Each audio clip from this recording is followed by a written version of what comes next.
गुजरात में सैलाबी पानी ने शहरी आबादी और शाहराहों को भी अपनी लपेट में ले लिया है। तफसीलात क्या हैं, नवाजिश अली से जानते हैं। जी नवाजिश।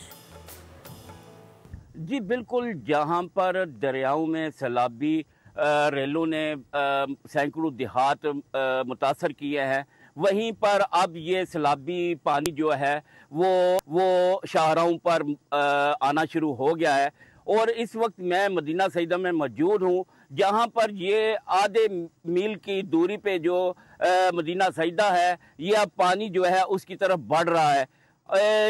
इस वक्त हमारे साथ इधर मदीना सईदा मौजूद है। जी बिल्कुल जी, ये पहुंच गया हुआ है और मुसलसल तकरीबन 5 दिनों से ये पानी जो है ये मशरकी मोहल्ला जो है हमारे ये सारा ज़ेरे आब आ चुका है। आप ये देख रहे हैं कि 2-2 3-3 फुट जो है पानी आ गया हुआ है। लोगों के घरों तक पानी पहुंच गया हुआ है। डेरे माल मवेशी सारे मुतासिर हो रहे हैं। बिल्कुल जितनी भी ज़मीन है वो सारी ज़ेरे आब आने की वजह से माल मवेशियों के लिए जो उनका खाने पीने का इंतजाम है वो ना होने के बराबर है।